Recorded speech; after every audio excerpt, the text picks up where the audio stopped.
All right, let's talk about the future of war. But forget everything you think you know. Forget missiles, forget giant explosions. The whole game is changing, and it's happening right over our heads in a way that, honestly, almost nobody saw coming. So, what does this new kind of war look like? Well, you can't see it. You can't hear it. It's totally silent. It's over in an instant. And it's all going to start in the last place you'd expect. I'm talking about space. So, what kicked off this new silent arms race? It wasn't some new stealth bomber or a super tank. Nope. It was something we're all getting used to hearing about: satellite internet. And, there's one constellation in particular that has completely flipped the script.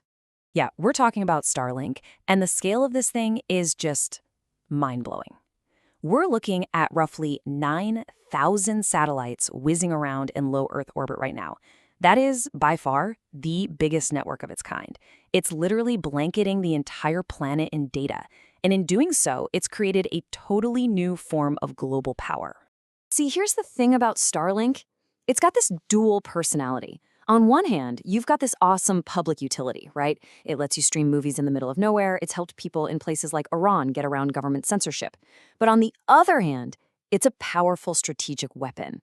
Just look at Ukraine. They're using it for everything from drone control to keeping their troops connected on the battlefield.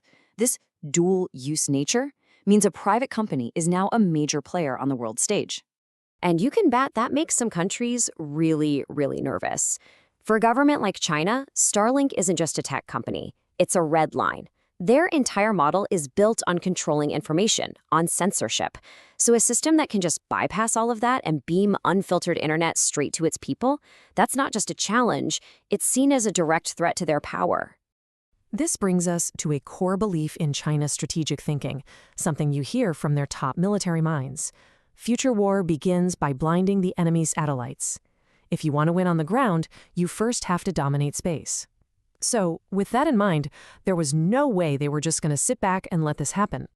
And well, they haven't been sitting back at all. Quietly, behind the scenes, they've been working on their own solution, a countermeasure, a silent weapon that's designed to change all the rules of the game in space. So what is this thing? It's called a high-power microwave weapon, or HPM for short. Now, this isn't a missile. It's not some sci-fi laser beam either. Think of it as a super-concentrated, invisible beam of energy with just one job: frying electronics. And the power we're talking about here is just staggering: 20 gigawatts. That's an absolutely immense amount of energy. To put that in perspective, that's powerful enough to be fired from a ground station and zap a satellite as it's speeding through low Earth orbit.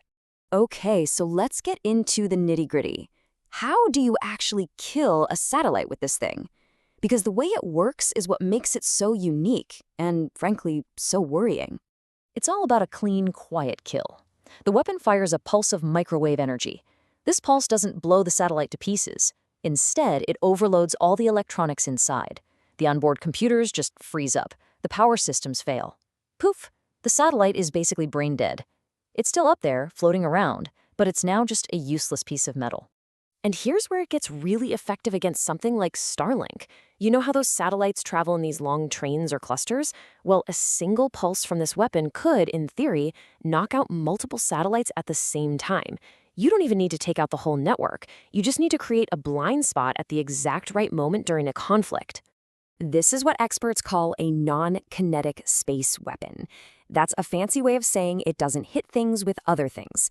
There's no physical projectile, no big boom, and, this is the crucial part, no cloud of dangerous space debris. It's clean, it's stealthy, and it's an incredibly efficient way to fight a war in orbit. So the fact that a weapon like this even exists, it's a total game changer. It's a huge signal that the next big competition between world powers isn't just going to be about who has the most ships or tanks.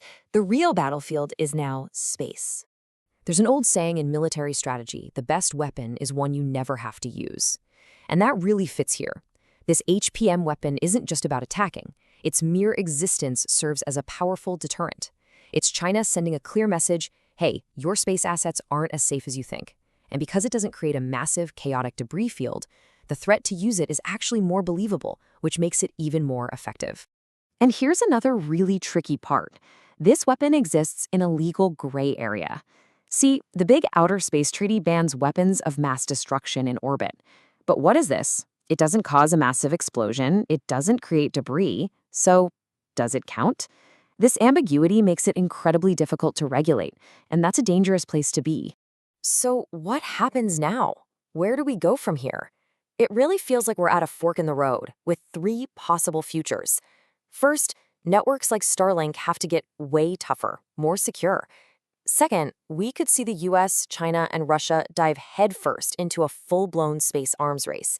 And third, we have to accept that the opening shots of the next big war might not be a bang, but the sudden silence of a signal being cut.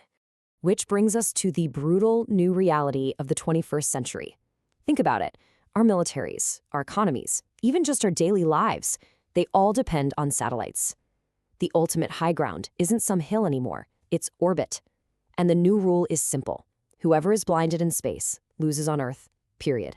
So look, the question isn't really if a weapon like this will be used. The quiet, invisible war for space, it's already started. The real question we have to ask ourselves is this: is the world ready for a fight it can't even see?